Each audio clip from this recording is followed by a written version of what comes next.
আমাদের প্রতিটি বিশ্বাসী মুসলমানের একটিই চাওয়া, একটি আকাঙ্ক্ষা, একটি প্রার্থনা।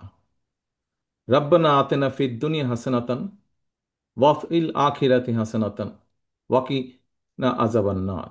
হে প্রভু, আমাদেরকে ইহকাল ও পরকালে কল্যাণ দাও এবং আমাদেরকে দোজখের আগুন থেকে রক্ষা করো। আল্লাহর কাছে, আল্লাহ রব্বুল আলমিনের কাছে এটিই আমাদের প্রার্থনা। আমরা দেখতে পাই ইসলামের এই পাঁচটি বিষয়ে কিন্তু বিশ্ব মুসলিম উম্মার মধ্যে কোনো বিরোধ নেই, বরং সবার চূড়ান্ত ঐক্য রয়েছে। তবে ব্যক্তি এবং সমাজ জীবনে এইসব বিধি বিধান, বাস্তব প্রক্রিয়া পদ্ধতি নিয়ে কিংবা হীন দলীয় স্বার্থে ইসলামের রাজনৈতিক ব্যবহার নিয়ে ইসলামিক স্কলারদের মধ্যে মাঝে মাঝে আমরা মতবিরোধ এবং ভিন্ন মত দৃশ্যমান দেখি।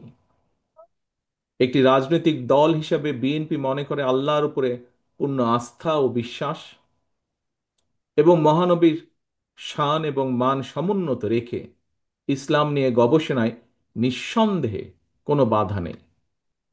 তবে ধর্মীয় ইস্যু নিয়ে বিরোধ কিংবা ভিন্ন মত অথবা হীন দলীয় রাজনৈতিক স্বার্থে ধর্মীয় বিধানের উদ্দেশ্যমূলক ব্যাখ্যা কখনো কখনো সমাজে অস্থিরতা সৃষ্টির কারণ হয়ে ওঠে।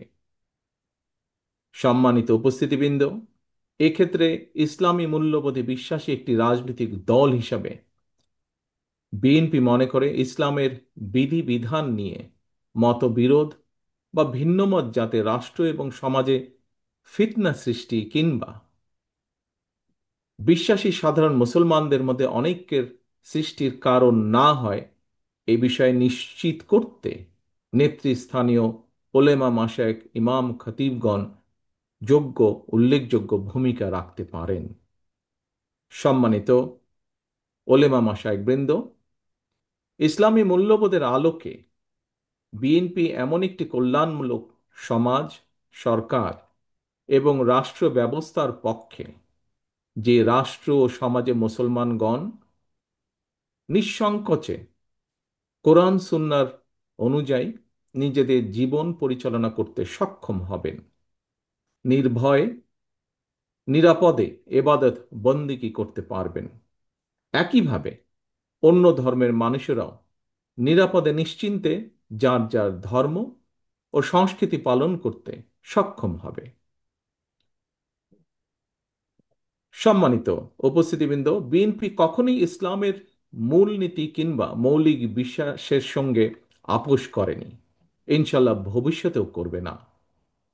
আপনাদের মধ্যে এখানে যারা প্রবীণ ব্যক্তিবর্গ রয়েছেন, আপনাদের নিঃসন্দেহে আপনারা জানেন পতিত পরাজিত পলাতক স্বৈরাচারের দল যারা স্বাধীনতা উত্তর বাংলাদেশে রাষ্ট্র ক্ষমতায় বসে নিজেদের ইচ্ছে মতন সংবিধান রচনা করেছিল, সেই সংবিধানে দেশের অধিকাংশ জনগোষ্ঠীর আকাঙ্ক্ষার প্রতিফলন তখন ঘটেনি।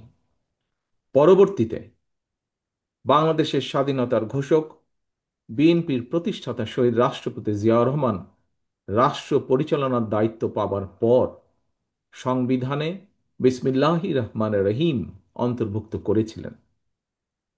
সংবিধানে সর্বশক্তিমান আল্লাহর উপরে আস্থা এবং বিশ্বাস অন্তর্ভুক্ত করেছিলেন। বর্তমানে সর্বশক্তিমান আল্লাহর উপরে আস্থা এবং বিশ্বাস কথাটি এভাবে রাখা হয়নি। কেন এভাবে রাখা হয়নি? সম্মানিত উপস্থিতিবৃন্দ, এই প্রশ্নটি আজ আমি আপনাদের সামনে রেখে গেলাম। এখানে উপস্থিত আমরা সবাই জানি আহলামে জালিয়াতের সময় আমাদের মহানবীকে যারা অপছন্দ করত, তারাও কিন্তু মহানবী সাল্লাল্লাহু সাল্লামকে ন্যায়পরায়ণ হিসাবে জানত, মানত এবং বিশ্বাস করত।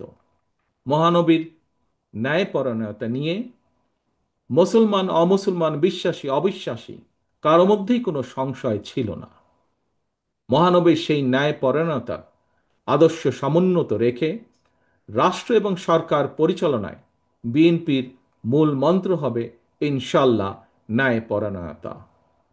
মহানবীর ন্যায়পরায়ণতার আদর্শে উজ্জীবিত একটি ইনসাফ ভিত্তিক বাংলাদেশ গড়ার লক্ষ্যে আগামী নির্বাচনে বিএনপি দেশের সকল সম্মানিত ইমাম, খতিব, মুয়াজ্জিন, আলেম ওলেমা, পীর মাশায়েখদের দোয়া এবং সমর্থন চায়।